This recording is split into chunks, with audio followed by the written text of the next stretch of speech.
Hello বন্ধুরা, আমার প্রথম নতুন ব্লগে তোমাদের সকলকে জানাই স্বাগত। এটা আমার নতুন চ্যানেল। আমি তোমাদের সকলের কাছে রিকোয়েস্ট করব তোমরা এই চ্যানেলটাকে ভিজিট করো। ভিজিট করে যদি তোমাদের ভালো লাগে তাহলে একটা সাবস্ক্রাইব করে দিও। চ্যানেলটাকে লাইক শেয়ার করে আমাকে এগোতে সাহায্য করো। আজকে যে বিষয়ে ব্লগটা বানাচ্ছি সেটা হচ্ছে আমাদের লখনৌ যাত্রা নিয়ে। আমরা এখন যাচ্ছি হাওড়া স্টেশনের উদ্দেশ্যে। হাওড়া থেকে আমরা লখনৌ যাওয়ার ট্রেন ধরব।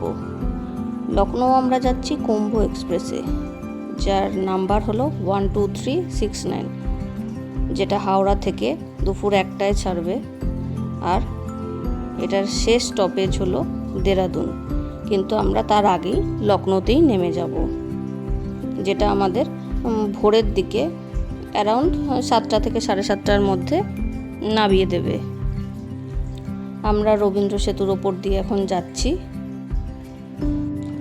দুপুরের টাইম, কলকাতার রাস্তাঘাটে একটু জ্যাম সিগন্যাল এসব তো থাকবেই, তাই জন্যেই সময় হাতে নিয়েই আমরা বেরিয়েছি, যাতে স্টেশনে পৌঁছাতে কোনো ঝামেলা জক্কি পোহাতে না হয়। আজকের ওয়েদারটাও খুব সুন্দর, রোদ ঝলমলে ওয়েদার। আকাশেও নীল আকাশ, সুন্দর পেঁজা তুলোর মতন মেঘ উঠেছে। আর কিছুক্ষণের মধ্যেই আমরা হাওড়া স্টেশনে পৌঁছে যাব। পৌঁছে তোমাদের সাথে আবার কথা বলছি। আমরা হাওড়া স্টেশনের ভেতরে এসে গেছি। ট্রেন এখনো স্টেশনে দেয়নি,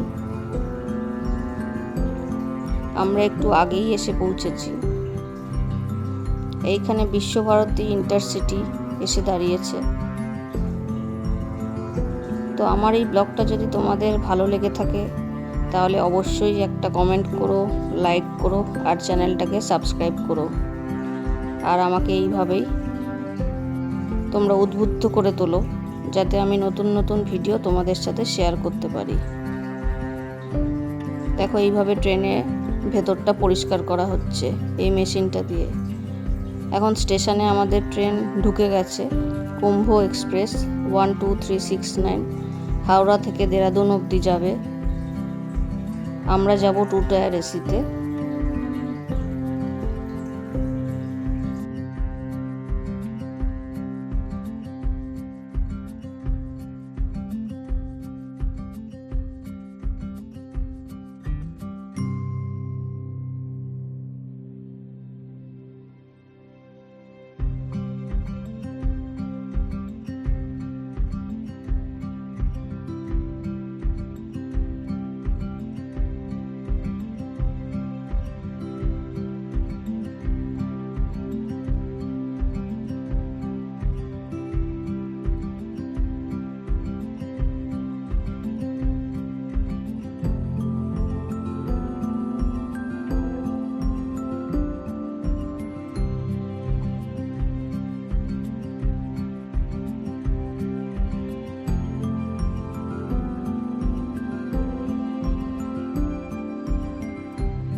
আমরা ট্রেনের ভেতরে উঠে পড়েছি। কুম্ভ এক্সপ্রেসের ভেতরটা চলো তোমাদেরকে দেখাই। এইটা হচ্ছে ওয়াশরুম। এখানে একটা বেসিন রয়েছে। এখানে আমাকে আরপিএফ জিজ্ঞেস করছে যে আমি ভিডিও কেন করছি, কোনো কি অসুবিধা হয়েছে, ট্রেনের কিছু হয়েছে, তা আমি ভিডিও কেন করছি, এটাই আমাকে বলছে। তা আমি বললাম না, কোনো অসুবিধা হয়নি, ভিডিও বানাচ্ছি। তারপরে চলে গেছে। চলো তোমাদেরকে ভেতরটা দেখাই। আমরা আমাদের সিটের দিকে এগিয়ে যাচ্ছি।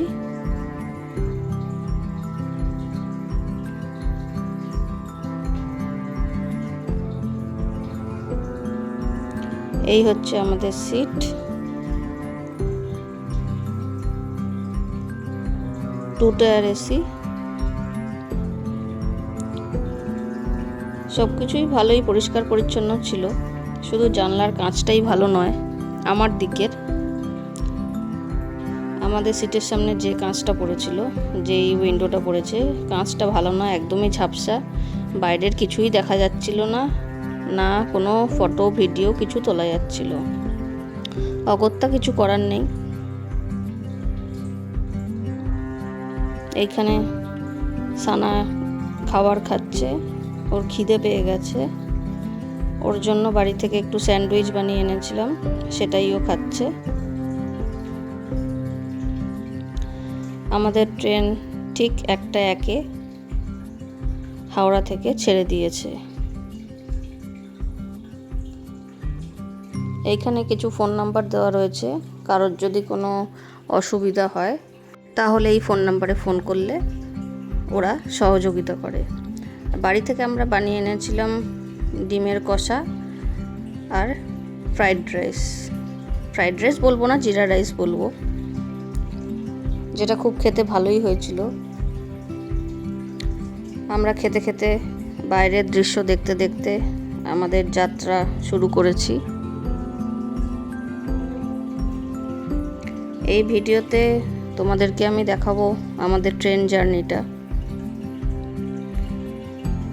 এইখানে একটা বেড সুইচ টাইপের রয়েছে, একটু চা খেয়ে নিলাম, বিকেলের দিক হয়ে গেছে, তবে চাটা একদমই বাজে ছিল। ইতিমধ্যে আমরা আসানসোল জংশনে পৌঁছে গেছি।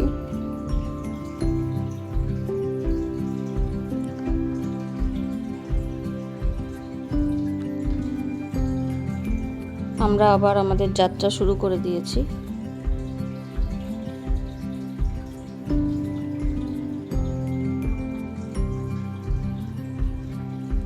সানাও ঘুম থেকে উঠে পড়েছে, দুপুরবেলায় একটু ঘুমিয়ে নিয়েছে, এখন একটু খেলাধুলা করবে। একটু ফটো না তুললেই নয়। এই যে ট্রেনের ওয়াশরুমটা আরো ভালো করে তোমাদের দেখিয়ে দিলাম।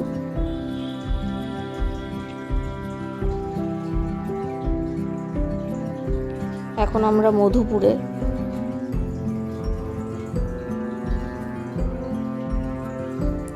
এখানে আগে অনেকে আসতো হাওয়া বদল করতে।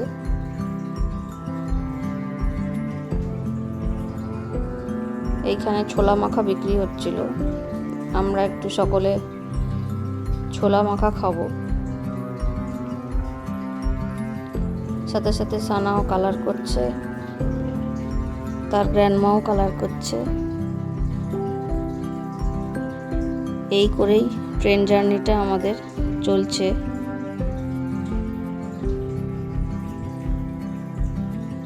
যাই হোক, কিছু নিয়ে তো ব্যস্ত থাকতেই হবে, নাহলে ট্রেন জার্নিটা বোরিং হয়ে যাবে। খেলাধুলা, কালার, এইসব করতে করতেই, খাওয়া দাওয়া এইসব করতে করতে আমাদের ট্রেন জার্নিটা ভালোই হচ্ছে। অনেক দিন পরে আমরা ট্রেনে উঠেছি।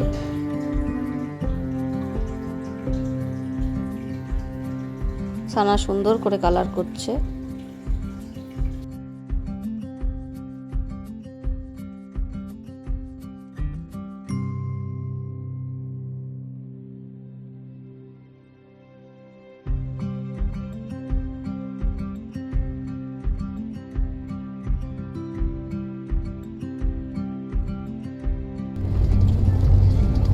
ট্রেনে এক ধরনের ছোলা ভাজা বিক্রি হচ্ছে, গোল গোল ছোলা ভাজা না, এটা ঠিক চ্যাপটা মতন ছোলা ভাজা, যেটা খেতে খুবই ভালো, মানে খেয়ে সত্যিই ভালো লেগেছে আমাদের সবার।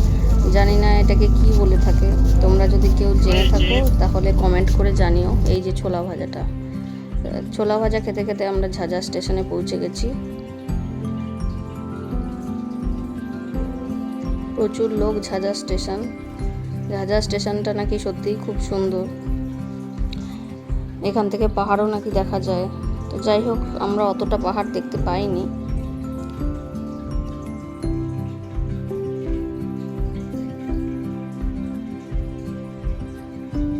খাওয়া দাওয়া করতে করতে, বাইরের দৃশ্য দেখতে দেখতে আমাদের জার্নি চলছে।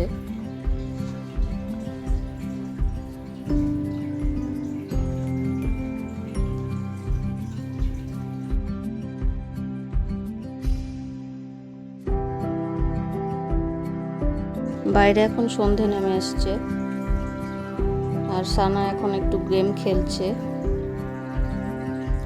কি করবে এতক্ষণ সময় কাটানো, সত্যি বাচ্চাদের খুবই মুশকিল। সবাই নিস্তব্ধ যে যার মতো।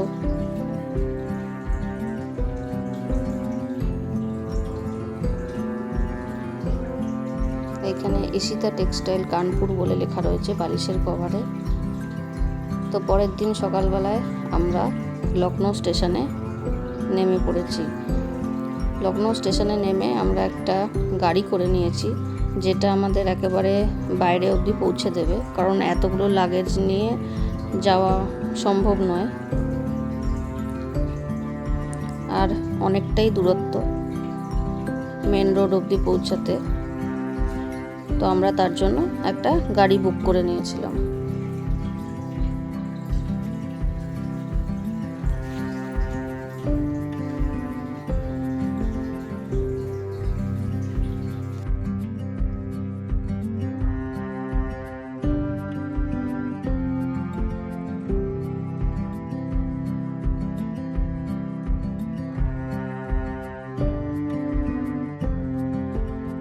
স্টেশনের বাইরের দিকে আমরা আস্তে আস্তে এগোচ্ছি। এইখান থেকে আমাদের অটো নিয়ে আমাদের হোটেলে পৌঁছাতে হবে।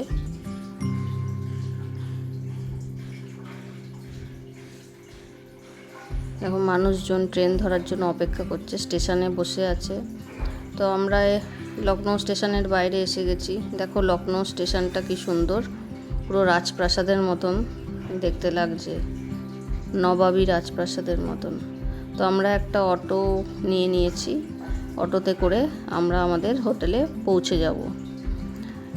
আমাদের হোটেল বেশি ডিস্টেন্স না, ম্যাক্সিমাম 20 মিনিট মতন স্টেশন থেকে। এই পাশে দেখো একটা মন্দির রয়েছে, বেশ সুন্দরই লাগছে দেখতে। এটা চারবাগ স্টেশন। বাইরে এখানে অনেক খাবার দাবার, চা বিক্রি হচ্ছে। আমরা লখনৌর যে সমস্ত ফেমাস খাবার রয়েছে সেইগুলো আস্তে আস্তে ট্রাই করব। যে সমস্ত জায়গা রয়েছে লখনৌর ফেমাস, সেইগুলো আমরা ঘুরে দেখাবো তোমাদেরকে। 2000 मांगते हैं गवर्नमेंट वाले VIP नंबर के लिए 1000-2000, और वो टैक्सी वाले को हमने बता दिया था। हमने कहा भैया हम भी आप लोगों की सेवा ऑटो की लखनऊ में करते हैं। अच्छा दादा, हमारे पास आपके यहाँ की 4 ट्रेवल्स हमारे पास शुरू से थी, इसलिए आप लोगों के विषय में खूब अच्छी तरीके नॉलेज है। वो ट्रेवल थी, अगर आपने सुना होगा कुंडू ट्रेवल। कुंडू से कभी मैनेजर मिले तो पूछिएगा लखनऊ किसके सहारे जाते हो, साल भर में 2 बार आता है बाबू जी। और हाँ कंपनी है। हाँ, और दूसरा हमारे पास डॉल्फिन थी। डॉल्फिन इंटरनेशनल लेवल की है बाबू जी, वो बांग्लादेशियों को भी लाती है वहाँ से, अपने देश के बाहर से। লখনৌ চিকন কাজের জন্য ফেমাস, তাই রাস্তার পাশেই তোমরা চিকনের অনেক দোকানপাট দেখতে পাবে। আমি পরবর্তী ভিডিওতে তোমাদেরকে সেই সবগুলোও দেখাবো। তোমরা তাই প্লিজ আমার চ্যানেলটাকে সাবস্ক্রাইব করে দাও, যাতে নতুন নতুন ভিডিও আসলে তোমরা দেখতে পারো। আর বেল আইকনটা প্রেস করে দাও, যাতে ভিডিও দেওয়া মাত্রই তোমাদের কাছে নোটিফিকেশান চলে যায়।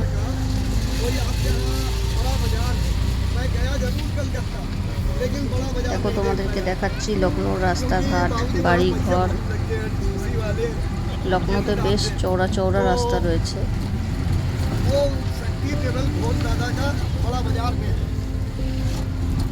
और बाबूजी ये सब 4-5 ट्रेवल्स को मैं साल में 2-2 बार आते हैं, और वहाँ से 1 हफ्ते पहले वो अपना वो भेजते हैं, वो खाना बनाने वाला किचन का सामान, और उनको एक रूम दिला के उनका सामान सेट करा दिया जाता है, और 1 हफ्ते पहले वो होटल बुक करा देते हैं, और जिस होटल में करते हैं उसी में उनका किचन का सामान रखा देते हैं।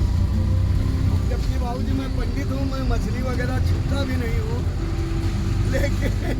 लेकिन उनके वजह से बाजार हमको जो किचन वाला आता है उसको बाजार लेके जाना पड़ता है और दिन भर घुमाता हूँ और दिन भर घुमाने के बाद शाम को नैनीताल एक्सप्रेस पकड़ा देता हूँ। तो आप लोग देखिए घूमने यहाँ सबसे ज़्यादा गुजराती और आपके कलकत्ता वासी दो ही आते हैं ज़्यादा। गुजरातियों में एक खासियत है कि रेडिकल पैलेस यही गली में होना चाहिए। हाँ हाँ हाँ होगी एक बार मैं आया था तो আমরা হোটেলের সামনে এসে গেছি। আমাদের হোটেলের নাম রেডিক্যাল প্যালেস, और आप लोग जो हैं যেটা স্টেশন থেকে বেশি দূর নয়। ये डिफरेंस है। অটোতে ভাড়া নিয়েছে 100 টাকা। এই যে হোটেল রেডিক্যাল প্যালেস।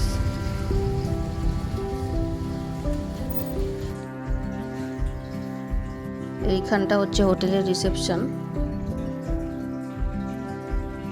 আর এইটা হচ্ছে রেস্টুরেন্ট এরিয়া।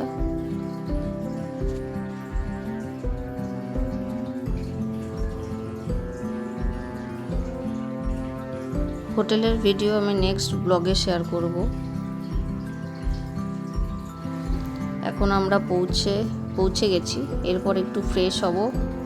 আমরা আমাদের রুমের জন্য ওয়েট করছি। রুম তৈরি হয়ে গেলে আমরা রুমের ভেতর যাব।